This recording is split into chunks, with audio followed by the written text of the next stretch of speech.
Ladies and gentlemen, proudly presenting all the way from Detroit, Michigan, weighing in at 3,000 pounds, Ford Taunus! Technically, the Taunus was developed by Ford Germany and named after a German mountain range.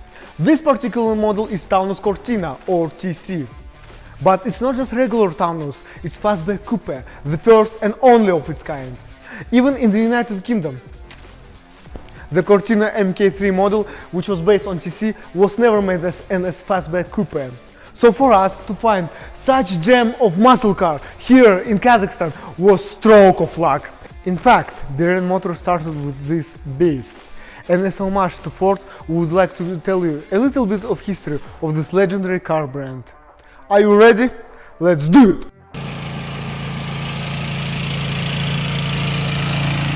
Henry Ford built his first car in 1896, which he called a quadricycle. It rode on 4 bicycle wheels and was powered by a 4 horsepower engine. Instead of steering wheel, the quadricycle had a tiller. The gearbox had only 2 forward gears with no reverse. Henry Ford's first venture into car manufacturing was actually the Detroit Automobile Company, which was founded in 1899. However, the company was reorganized as the Henry Ford Company in 1901. Just 1 year later, in 1902 though, Henry Ford fell out with his financial backers and left the company with the rights to his name and just $900, which in 1902 was probably quite a lot of money, but not for a person like Ford, because $900 was equivalent to just $31,005 nowadays. By the way, for its entire history, Ford has been led by a member of Ford family, making it the largest family-run business in the United States and second largest in the world. Anyway, after this incident, Henry Ford turned to a friend, Alexander Malcolmson, to finance another automobile company. The partnership Ford and Malcolmson was created, and the pair designed a car and began ordering parts. However, money was running out fast, and the manufacturing firm were demanding huge payment. So Malcolmson had to turn to his uncle, John Gray, who was head of German-American Savings Bank. He suggested incorporating Ford and Malcolmson and bringing in new investors. When the company was finally incorporated in 1903, there were just 12 investors with a total of 1,000 shares. With 12 investors and 1,000 shares, the company had spent almost all of its $28,000 cash investment by the time they sold the first Ford Model A on July 23, 1903. But by October 1st the same year, Ford Motor Company had turned a profit of $37,000. However, as with many companies that start with friends, the clash of visions was inevitable, of which Ford came victorious. But not in the way you might expect, because it was Malcolmson's uncle, at the time the president of the Ford Motor Company, who sided with Ford, and as a result, Malcolmson was forced to sell all his shares to Ford. And then Gray died suddenly in 1906, so Ford took over the role of president of the company. Thus, Ford Motor Company got off to quite a dramatic start.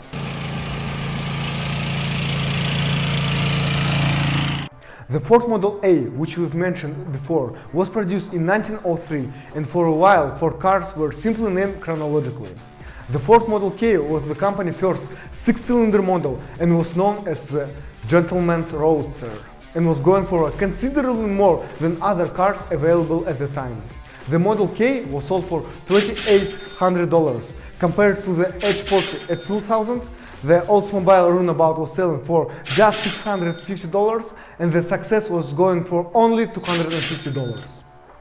In 1908, the Model T was introduced. It was around this time that just a few cars a day were being produced at a rented factory in Detroit. In the Model T first year, just over 10,000 Model Ts were produced. Because demand for the Model Ts became so high, the company moved production to a much larger plant in 1910. By 1913, Ford had developed the basic techniques of an assembly line and had got production down from 12.5 hours to just 2 hours and 40 minutes, lowering that even further to 1 hour and 33 minutes. After a successful ad to increase sales by promising profit sharing if sales hit 300K between August 1914 and August 1915, sales increased to over 500,000 in 1915. By 1920, production would exceed 1 million cars a year.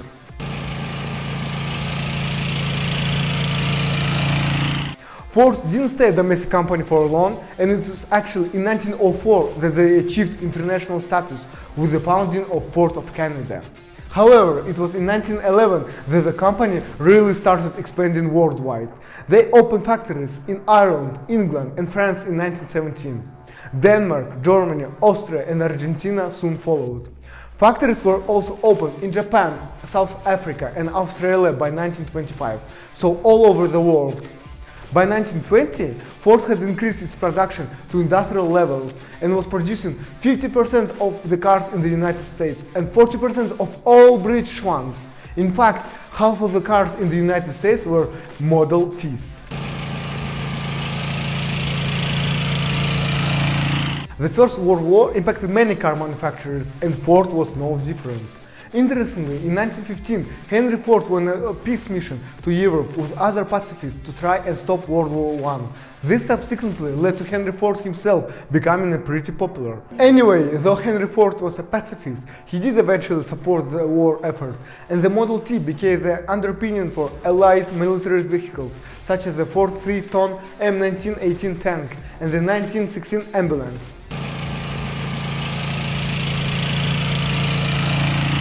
Dodge versus Ford is one of corporate law's iconic decisions, regularly taught in law schools and cited as one of corporate law's shareholder primary decisions. So what happened there? By 1916, Ford had a capital surplus of $60 million, but he declared that he was going to end special dividends for shareholders in favor of investments in new plants. This was so Ford could increase production and number of staff, but cut the prices. It was after his famous decision to double the pay rate for his workers to a remarkable $5 a day for just an 8-hour shift, which is equivalent to $148 nowadays. However, the Dodge brothers, who were the largest non-family shareholders, objected to this and took Ford to court in 1917. The judge ruled in their favor, and Ford had to pay a $19 million special dividend. Henry Ford became determined to buy out the remaining shareholders. To do this, he threatened to leave and set up a rival company and offered to buy out minority shareholders, including Dodge brothers. This worked, and he gained complete control of the company in 1919 at the cost of $125 million.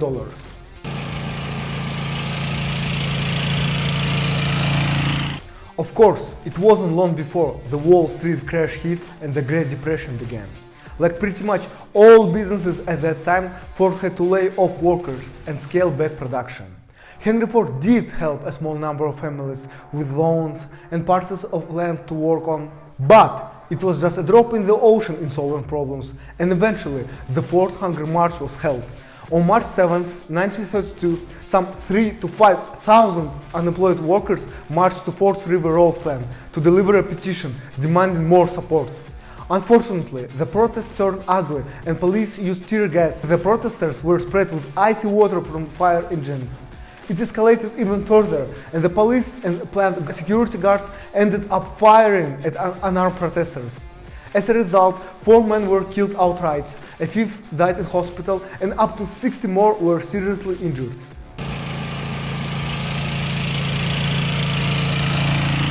This part of Ford's life will be more interesting for our audience as it involves Ford setting his production in Nizhny Novgorod and, as a matter of fact, the first car manufacturing plant in the Soviet Union. It was in 1929 that Ford signed a deal with the Soviet Union, in which the Soviet Union purchased $30 million worth of automobiles and car parts. In return, Ford agreed to provide technical assistance until 1938. Many Americans moved to the Soviet Union to work on the plant and its production lines. The plant later named Gorky Automotive Plant in 1932.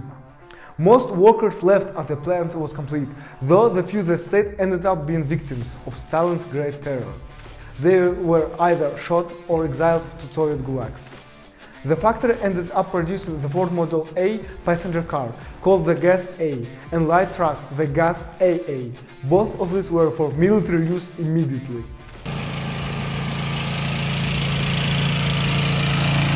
Initially, Henry Ford was against the Second World War. After all, he did have a subsidiary in Germany. Interestingly, in 1936, a Ford executive visiting Germany was notified by a Nazi official that the plant manager in their factory was Jewish, because he had just one grandparent who was Jewish. So, Ford's German-US liaison demanded he to be fired, and he actually was. Ford kept a close relationship with Germany before the war, to the point where he was awarded the Grand Cross of the German Eagle Medal from the regime. His anti-Semitism caught the attention of many, leading them to believe that he sympathized with the Nazi regime. When many foreign-owned factories were taken over by the Nazi government, Ford kept 52% of his ownership, though with no control or any financial gain. The Ford factories in Germany contributed hugely to the build-up of the German armed forces. Ford negotiated an agreement that meant that Germany could receive resources, particularly rubber. It was also around this time that Ford was hesitant to help with the war effort and personally refused plans to build airplane engines for the Allied force when France fell. However, it was Pearl Harbor that led the company to contribute hugely to the war effort. The company ended up producing 390,000 tanks and trucks, 27,000 engines, 270,000 jeeps, and hundreds and thousands of parts and machine tools. Henry Ford was a pioneer of modern car manufacturing, who first started producing cars at a large scale. So, mainly thanks to Ford, cars are as commonplace now as they are. Of course, as the pioneer, Ford encountered many obstacles which subsequent producers could learn from and avoid making the same mistakes. He died on 7th April 1947, and it was estimated that 7 million people had mourned his death, and this was at the same time where there was no internet or any social media, so it shows how many lives were affected by this legendary man. Henry II took over as the chairman and CEO. In 1955, Ford introduced the Thunderbird and the Edsel line in 1958. However, the Edsel line was cancelled less than 2 years later, but it came back with the Falcon and the Mustang by 1964. Ford of Britain also launched the first generation of Cortina in 1962, so it wasn't all that bad. In 1965, Ford US sales exceeded 2 million units. It was also in this year that Ford of Germany and Ford of Britain launched the first generation of Ford Transit. In 1970, Ford introduced the Maverick, and the third generation of the Cortina was launched in Europe. In 1974, Ford debuted the Mustang II, a smaller and more economical car.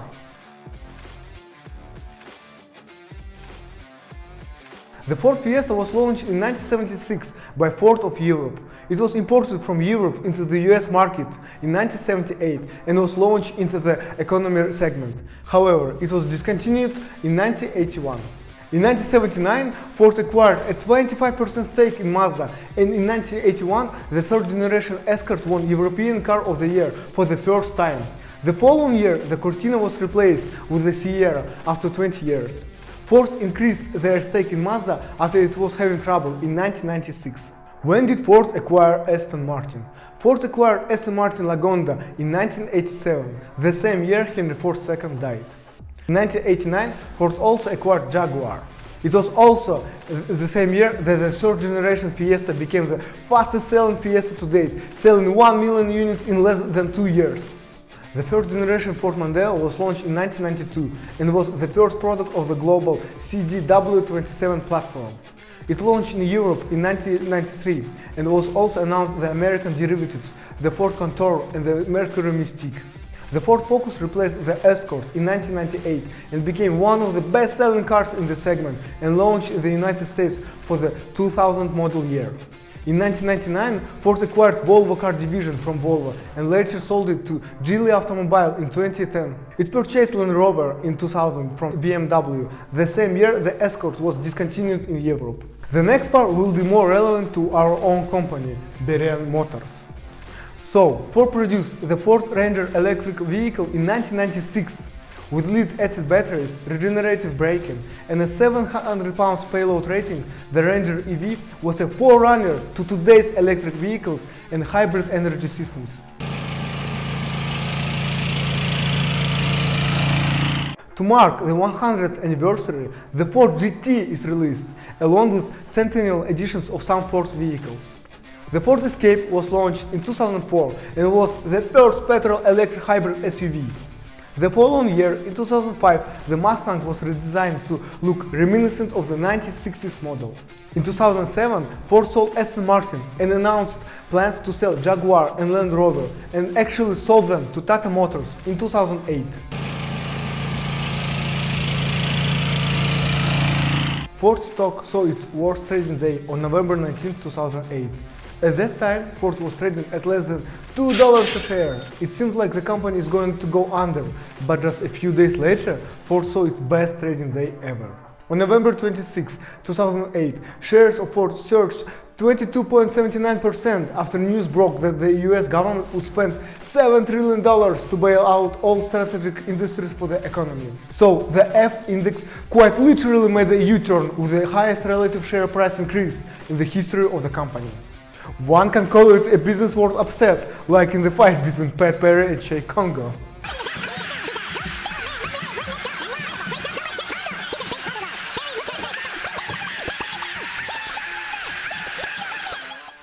By 2015, Ford had recorded highest profits as automakers continued to feed off faster domestic recovery. In those years, the company has emerged as a leading player in the hybrid vehicle market, with the focus being dedicated to boosting smart mobility.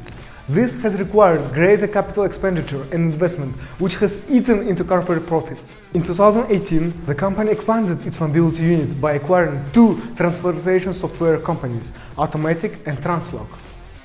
In 2018, Ford acquired Corkstown Campus and announced plans for Michigan Central Station, which shuttered in 1988 and which has been redeveloping over the last 4 years into a magnet for high-tech talent and regional destination with modern workspaces, retail restaurants, residential living, and more.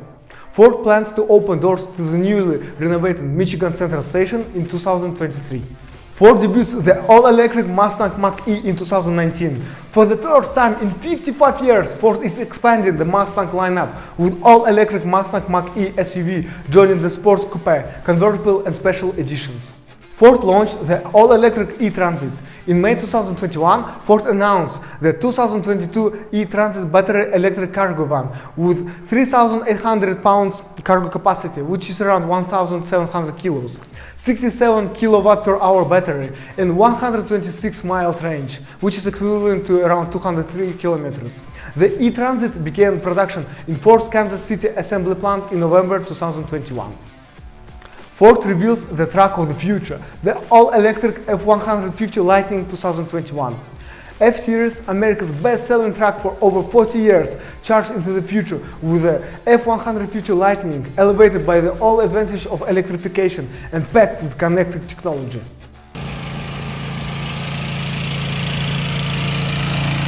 Ford's dividend. Ford's dividend history was marked by a steady increase in dividend until the company was faced with the early 2000s recession. By 2001, Ford began slashing its quarterly dividend until it was eliminated altogether in 2007. The company resumed its dividend in 2012 and boosted its earnings each year until 2016, when the payout reached its maximum since 2002, at 75 cents per share. However, the cost of production was increasing and investments were hard to attain. This led to lower dividend in the following years and dropped to 15 cents in 2020 and 10 cents in 2021, mainly because of the COVID-19. This year, 2022, however, Ford has already paid a 35-cent dividend per share to its shareholders, which is a sign of recovery and good tip for investors. Here you can see the chart that displays Ford's annual net income over the last decade. And as you can see, in 2021, the company has shown tremendous growth. Ford's acquisitions. Here we will present a flow chart that visually represents Ford's history as a company, including all mergers, acquisitions, and spin-offs.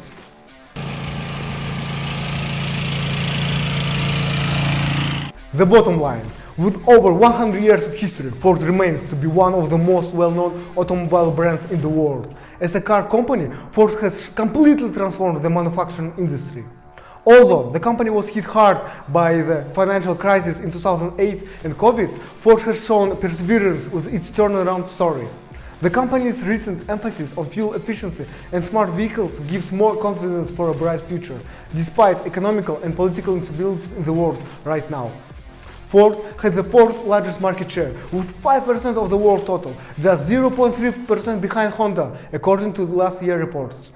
Back home, Ford is the third largest seller of cars, with 12.6% of the US market. So despite all the adversity, the company still remains manufacturing powerhouse, whose input in the automobile industry is very hard to overestimate.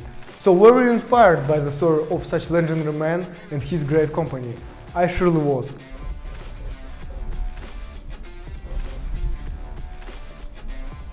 That's all for now. Thanks for watching. Please like this video to support our channel and subscribe to see how we make history of our own.